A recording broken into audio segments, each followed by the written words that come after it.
Di dunia oposisi, saya memiliki 4 poin dalam perbingkaian. Yang pertama, debat ini bukan soal apakah klasik itu buruk secara mutlak, tetapi soal memilih sistem pendidikan terbaik untuk siswa menengah. Masa di mana mereka membangun kreativitas, kemampuan berpikir kritis, dan juga kesiapan menghadapi dunia modern yang kompleks. Fleksibilitas, pengalaman langsung, dan pembelajaran berbasis proyek menjadi kunci agar siswa mampu menavigasi tantangan nyata. Lalu yang kedua, dunia oposisi adalah dunia di mana pendidikan progresif modern diimplementasikan secara cermat, dengan guru sebagai fasilitator yang membimbing siswa membangun pengetahuan melalui eksplorasi tematik, diskusi, dan juga proyek nyata. Digitalisasi, eksperimen laboratorium, studi kasus dunia nyata, dan akses literatur global membuat model progresif lebih relevan. Yang ketiga, di dunia oposisi, siswa bukan sekedar menerima informasi, tetapi aktif menemukan, mengevaluasi, dan menerapkan pengetahuan. Hal ini membangun kemampuan berpikir kritis, kolaborasi, kreativitas, dan tentunya tanggung jawab pribadi. Lalu, yang keempat dan terakhir, tujuan pendidikan menengah di dunia oposisi adalah membekali siswa dengan soft skills, kemampuan adaptasi, dan pemahaman lintas disiplin yang dibutuhkan untuk menghadapi universitas, pasar kerja global, dan tantangan sosial ekonomi modern. Model ini mempersiapkan siswa agar bukan hanya pintar di kertas, tapi juga tangguh dalam menghadapi masalah kompleks. Lalu, itu argumen saya. Yang pertama, progresif menyiapkan siswa menghadapi dunia modern dan kompleks. Analisisnya, dunia modern menuntut kemampuan berpikir kritis, problem solving, kreativitas, dan juga kolaborasi. Siswa umur 14-18 tahun mulai mampu memahami konsep kompleks dan interaksi antar bidang. Lalu, progresif menanamkan kompetensi ini melalui proyek nyata, diskusi, dan juga pengalaman langsung. Siswa belajar menggabungkan sains, matematika, dan sosial untuk memecahkan masalah nyata. Misalnya, mengatasi polusi lokal, merancang energi terbarukan, ataupun menyelesaikan konflik sosial komunitas. Lalu, komparasinya, di dunia pemerintah sana, siswa pintar secara teori, tapi kurang mampu menghubungkan pengetahuan dengan aplikasi nyata. Mereka menguasai rumus, statistik, dan juga literatur, tapi tidak bisa menerapkan untuk menyelesaikan masalah sosial ataupun lingkungan. Tapi di dunia oposisi, siswa belajar integrasi lintas disiplin, berpikir kritis, dan menerapkan teori ke praktik. Mereka bisa menilai dampak nyata suatu proyek dan menyesuaikan strategi berdasarkan konteks sosial, ekonomi, dan juga budayanya. Hasilnya,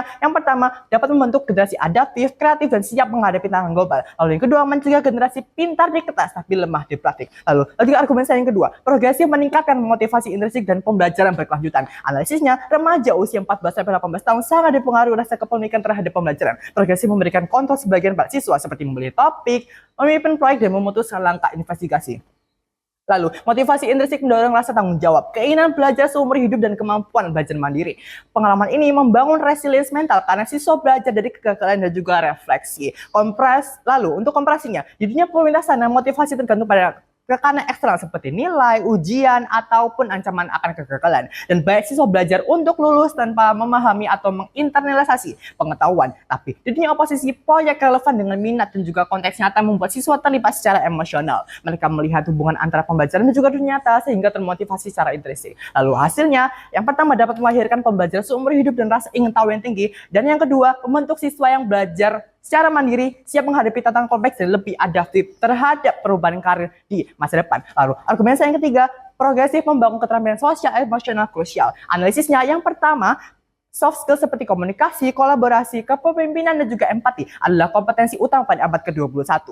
Lalu, progresif menumbuhkan melalui diskusi, kerja kelompok, dan proyek nyata. Siswa belajar bernegosiasi, menyelesaikan konflik, dan mengelola tim sejak dini. Komparasinya, di dunia pemerintah sana, siswa terlatih secara akademik, tapi kurang pengalaman sosial dan emosionalnya. Konflik interpersonal, manajemen proyek tim, dan negosiasi jarang diajarkan. Tapi di dunia oposisi, siswa terlibat aktif dalam diskusi kelompok, menghadapi konflik secara konstruktif, dan juga mengambil keputusan secara kolektif. Hasilnya, yang pertama dapat membentuk generasi seimbang antara kecerdasan kognitif dan juga emosional. Yang kedua, dapat mengurangi risiko kecemasan sosial, stres akademik, dan ketidakmampuan beradaptasi. Lalu, argumen saya yang terakhir, progresif lebih inklusif terhadap keragaman gaya belajar. Analisisnya, siswa belajar dengan cara yang berbeda, seperti visual, kinestetik, auditif, atau kolaboratif. Model progresif memberikan ruang bagi semua gaya belajar.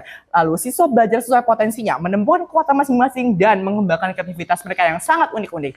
Lalu, komparasinya, di dunia pemerintah sana, sistem standar unggul ataupun tunggal, hafalan, dan ujian tertulis. Siswa dengan gaya belajar berbeda frustasi dan tertinggal. Tapi di dunia oposisi, lebih fleksibel, adaptif, memberi kesempatan siswa belajar sesuai dengan potensinya. Tidak ada siswa yang tertinggal hanya karena metode pengajaran tidak sesuai dengan gaya belajarnya. Lalu hasilnya dapat mengurangi kesenjangan pendidikan dan diskriminasi berbasis kemampuan atau gaya belajar. Yang kedua, meningkatkan kepercayaan diri dan keterampilan kreatif siswa. Dan yang ketiga atau yang terakhir, membentuk generasi yang lebih inovatif, adaptif, dan kompetitif secara global. Itu dari saya, terima kasih.